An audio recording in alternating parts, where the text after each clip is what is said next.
Assalamualaikum warahmatullahi wabarakatuh.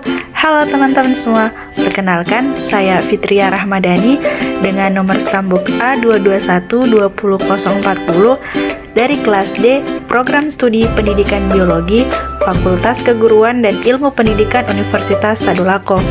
Jadi, pada video kali ini saya akan membahas mengenai sistem pernapasan pada manusia. Nah, bagaimana sih sistem pernapasan pada manusia itu? Nah, kita simak video berikut ya teman-teman. Nah, sebelum membahas mengenai bagaimana mekanisme sistem pernafasan pada manusia, jadi kita harus tahu dulu nih, apa sih itu sistem pernafasan? Nah, jadi sistem pernapasan pada manusia adalah sekumpulan organ yang terlibat dalam proses pertukaran oksigen dan karbon dioksida dalam darah. Nah, proses pertukaran yang dimaksud adalah proses pengambilan oksigen dan pengeluaran karbon dioksida hingga penggunaan energi dalam tubuh. Oke, selanjutnya masuk pada organ-organ sistem pernapasan pada manusia. Nah, yang pertama yaitu rongga hidung. Udara dari luar akan masuk lewat rongga hidung. Rongga hidung berlapis selaput lendir, di dalamnya terdapat kelenjar minyak dan kelenjar keringat. Selaput lendir berfungsi menangkap benda asing yang masuk lewat saluran pernapasan. Nah, yang kedua yaitu faring atau tenggorokan. Udara dari rongga hidung masuk ke faring. Faring merupakan percabangan dua saluran, yaitu saluran pernapasan pada bagian depan dan saluran pencernaan pada bagian belakang. Pada bagian belakang faring terdapat laring atau tekak, tempat terletaknya pita suara atau pita vokalis. Masuknya udara melalui faring akan menyebabkan pita suara bergetar dengan terdengar sebagai suara. Fungsi utama dari faring adalah menyediakan saluran bagi udara yang keluar masuk dan juga sebagai jalan makanan dan minuman yang ditelan. Selanjutnya, batang tenggorokan atau trakea. Tenggorokan berupa pipa yang panjang kurang lebih 10 cm, terletak sebagian di leher dan sebagian di rongga dada. Dinding tenggorokan tipis dan kaku, dikelilingi oleh cincin tulang rawan dan pada bagian dalam rongga bersilia. Silia-silia ini berfungsi menyaring benda-benda asing yang masuk ke saluran pernapasan. Batang tenggorokan terletak di sebelah depan kerongkongan. Di dalam rongga dada, batang tenggorokan bercabang menjadi dua cabang tenggorok atau bronkus. Di dalam paru-paru, cabang tenggorok bercabang-cabang lagi menjadi saluran yang sangat kecil yang disebut bronkiolus. Ujung bronkiolus berupa gelembung kecil yang disebut gelembung paru-paru atau alveolus.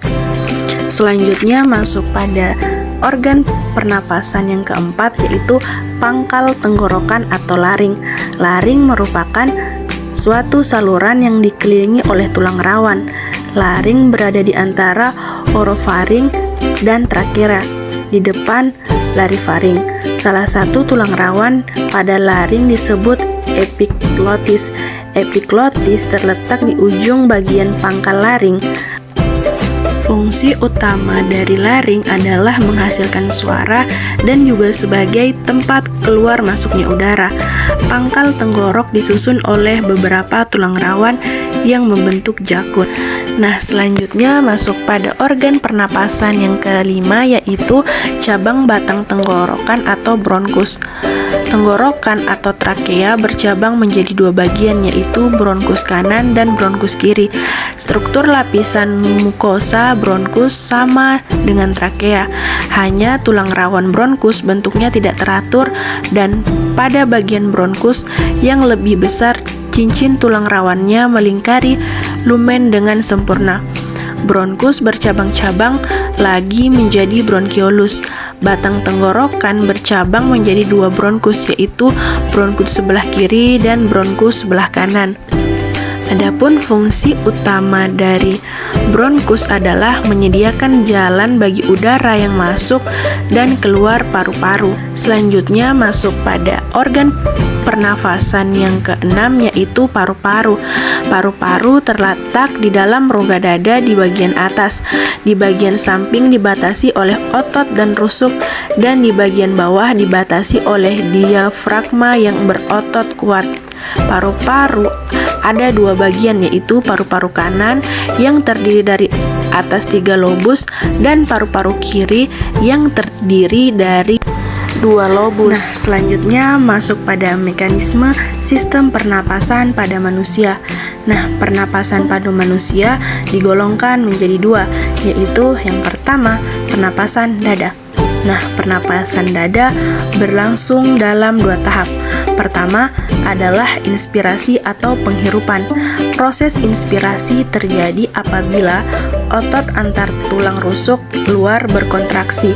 Tulang rusuk terangkat, volume rongga dada membesar, dan paru-paru mengembung, sehingga tekanan udaranya menjadi lebih kecil dari udara atmosfer. Serangkaian proses itu membuat udara masuk ke dalam tubuh. Yang kedua adalah ekspirasi atau penghembusan. Proses ekspirasi terjadi ketika otot antara tulang rusuk luar berelaksasi. Tulang rusuk tertarik ke posisi semula, volume rongga dada mengecil, tekanan udara rongga dada meningkat, dan tekanan udara dalam paru-paru lebih tinggi dari udara atmosfer. Proses ini memicu keluarnya udara dari sistem pernapasan manusia. Nah, kemudian pernapasan perut. Pernapasan perut umumnya terjadi saat tidur. Pernapasan perut pun terjadi dalam 2 tahap seperti dalam proses pernapasan dada. Nah, pertama, tahap inspirasi yang terjadi apabila otot diafragma berkontraksi. Diafragma mendatar mengakibatkan volume rongga dada membesar sehingga tekanan udaranya mengecil dan diikuti paru-paru yang mengembung. Proses ini lantas mengakibatkan tekanan udaranya lebih kecil dari tekanan udara atmosfer sehingga udara masuk. Kemudian yang kedua, tahap ekspirasi yang diawali dengan otot diafragma berelaksasi dan otot dinding perut berkontraksi, lalu menyebabkan diafragma terangkat serta melengkung, menekan rongga dada, sehingga volume rongga dada mengecil dan tekanannya meningkat. Akibatnya udara dalam paru-paru keluar. Selanjutnya, penyakit pada sistem pernapasan.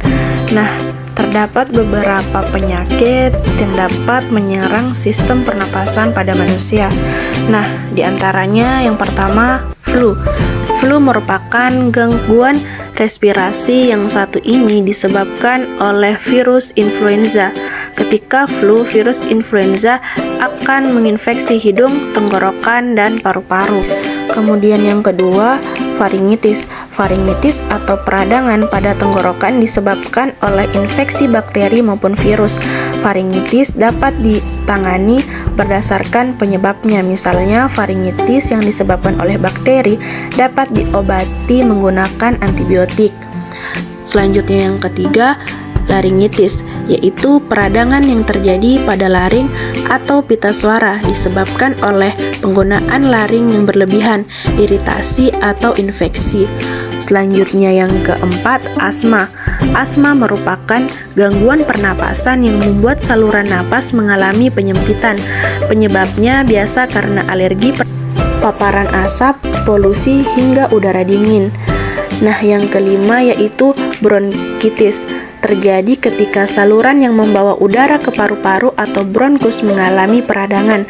Akibatnya, gangguan respirasi ini menyebabkan penderitanya batuk berdahak. Selanjutnya yang keenam yaitu emfisema, merupakan salah satu gangguan pernapasan yang merupakan penyakit kronis atau jangka panjang akibat kerusakan pada alveolus, yaitu kantong udara kecil pada paru-paru. Selanjutnya yang ketujuh yaitu tuberkulosis atau disebut juga dengan TBC, merupakan penyakit paru-paru yang disebabkan oleh Mycobacterium tuberculosis. Bakteri tersebut menimbulkan bintil-bintil pada dinding alveolus. Jika penyakit ini menyerang dan dibiarkan semakin luas, dapat menyebabkan sel paru-paru mati. Akibatnya, paru-paru akan kuncup atau mengecil. Hal tersebut menyebabkan para penderita TBC nafasnya sering terengah-engah. Oke, itulah tadi penjelasan saya mengenai sistem pernafasan pada manusia. Terima kasih kepada teman-teman yang sudah menyimak dan memperhatikan video ini. Semoga bermanfaat dan sampai ketemu di video selanjutnya. Wassalamualaikum warahmatullahi wabarakatuh.